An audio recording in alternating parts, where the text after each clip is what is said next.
Chapter 2, The Whispering Board. Victoria Darkwood, born beneath the blood moon with eyes too deep for her age and a soul too ancient for this time. A girl fated to guide the lost, to channel what others feared, and to walk where light and shadow entwined. But fate, as ever, does not come politely, yet she was never truly alone. In the shadows, something stirred. Something ancient and bound to her blood.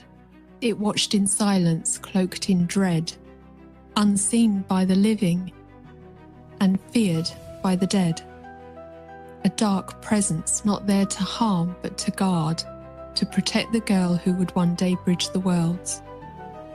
It did not speak, it did not move, but it waited. For this is the beginning of her becoming. The moment Lady Victoria Darkwood met her destiny, and the dead began to answer.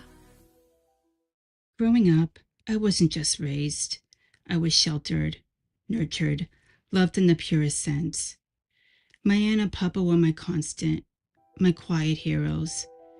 While others my age looked up to movie stars or imagined superheroes, I had them. They weren't loud or flashy. They didn't boast, but their love was steady, a kind of warmth that wrapped around me like a blanket on the coldest nights. Nana had this way of knowing me before I even knew myself. She knew which foods I loved before I could explain why, and how to read my silence when I was hurting. She didn't need words, just a look, a touch, a gentle hum from the kitchen while she cooked. And Papa, he was quite the anchor, stoic, steady, but always present. He'd sit with me smoking his favorite brand cigar while watching a Red Sox game on TV. He sat with me during storms. His hand was firm on my shoulder, saying nothing, but saying everything. Somewhere in those hollow spaces, my imaginary friend emerged. I don't remember when exactly, but she was there, as real to me as anyone I've ever known. We had full conversations, weaving between reality and imagination. She was kind, understanding, always listening. When no one else noticed I was struggling, she did. When I whispered into the darkness, she whispered back. There was a presence, soft, steady, and mind, that helped me survive the silence, helped me feel seen, even if no one else could see her. It wasn't just a child's game. It was comfort. It was connection. In some ways, she carried pieces of Nana and Papa with her, offering the love I missed so much, in the form my heart could still hold on to. It began slowly. Nana's energy drained. The infection spread silently at first, like a cruel whisper under the surface. I noticed her flinching more often, taking longer to move, retreating to her bed earlier and earlier each day. Her legs were swollen, the skin stretched tight and angry, oozing with a sickness that scared me in a way I yet did not have words for. She hated doctors, feared them then, maybe, or distrusted what they represented. Loss of control, of dignity, of peace. So she resisted until there was nothing left to fight with.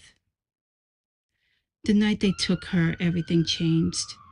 I remember holding her hand, so frail it felt like tracing paper, and willing her not to go. But my will wasn't strong enough. She left that night in the ambulance, and my childhood left with her. But time has no mercy, and even the strongest roots can rot beneath you. Papa tried. God, he tried. But grief hollowed him out. He was never the same without her. His eyes looked through things instead of at them. He stopped shaving, stopped talking much. The apartment grew quieter and heavier with each passing day. And eventually life unraveled for him too. When he lost the apartment, including all of his belongings, precious possessions. It felt like he lost the last thread tying him to this world. Years later, I was told that he had passed, laid to rest in the family cemetery next to the others. Except not Nana. She has been cremated. They were separated, even in the end. After that, I moved in with my mother, but it was like being dropped into someone else's life. We were strangers with blood ties. She didn't know how I liked my toast, or that I hated thunder. She didn't know how to reach me when I shut down, or worse, she didn't try. I felt invisible, like I had fallen into a world that never asked me to belong. I missed Nana every single day. I missed the way she'd hum while cooking and says she's watching me with her eyes in the back of her head. I missed the comfort of knowing there was always someone who knew me. And that's what grief really is, isn't it? Not just the absence of a person, but the absence of being understood. In time, my mother and I began to find our rhythm slowly, awkwardly. We weren't close, not really, but we began trying, and sometimes trying is where healing begins. I was still quiet, still different, a bit of a rebel, not in a loud, destructive way, but in how I refused to shrink myself to fit the rules I didn't believe in. I had my own sense of style, my own voice, even if I didn't always speak it out loud. It was a still, heavy summer day, the kind where the silence feels thick, like the world is holding its breath. I went into my mom's closet just looking for a blanket, something soft, familiar, comforting.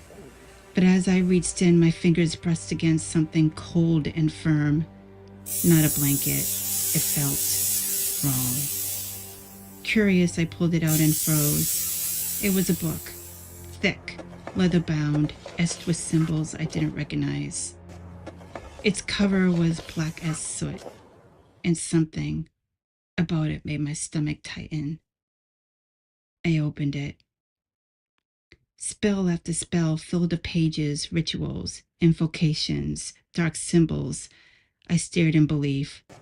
Why would my mother have this? Is she a witch? I didn't know what scared me more, the idea of her hiding this, or the way it called to me. Deep inside me stirred, a hunger I didn't know I had, a hunger for power, for control, for the feeling of being untouchable. And the truth? It felt good. It felt too good. Casting spells came naturally, like breathing. It was as if the book already knew me. Then I heard it, a voice, low, distant, calling me, whispering, "Go to the basement." I paused. My heart thumped in my chest. The basement was the one place I never went. It was cold, earthy, dark. It always felt like something was watching, but I went. Each step creaked under my weight. The air grew heavier the deeper I went.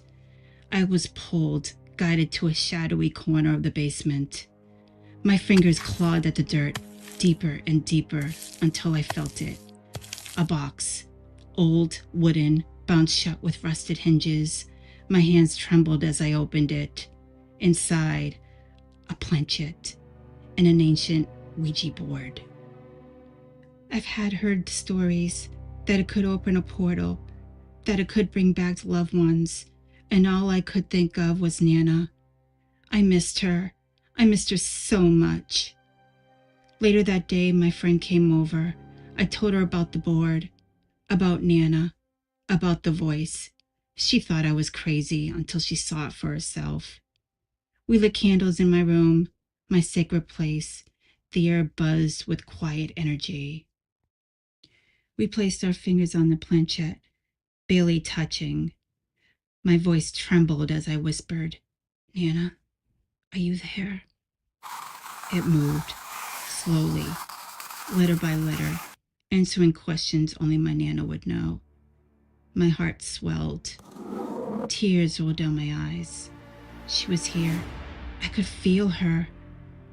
But then the answers changed. The energy shifted. It got colder.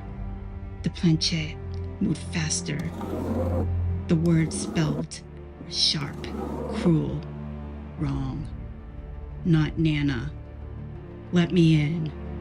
I see you. I gasped. My friend screamed. We yanked our fingers away from the board.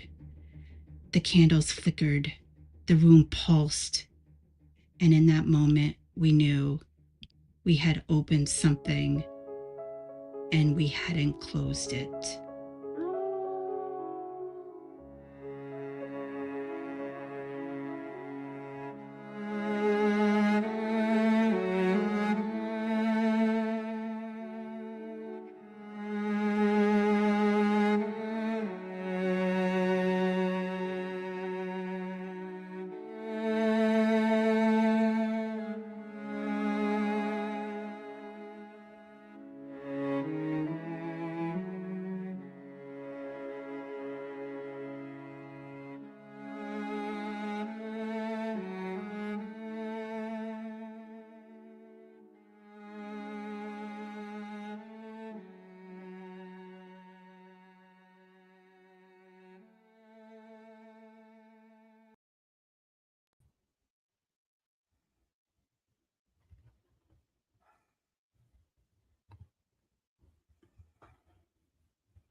Hey everyone, how's everybody doing? Thank you so much for tuning into the premiere. And then spread the word. Definitely, I want to give a special thanks to Elaine Baker, of course, and of course, KryptWalka. Thank you so much for us coming together and doing this mini series. And I could tell you, it has great potential. So I'm truly grateful to have all you supporters. Please spread the word. Definitely for anyone that is going to watch this later, please follow KryptWalka's channel because he also has the soundtrack to this that he's going to be putting on his channel as well. And I'd rather for him to get complete credit for that. So tune in to his channel, as well as my channel. Any new viewers that come in, please subscribe as well, and to Elaine Baker's as well.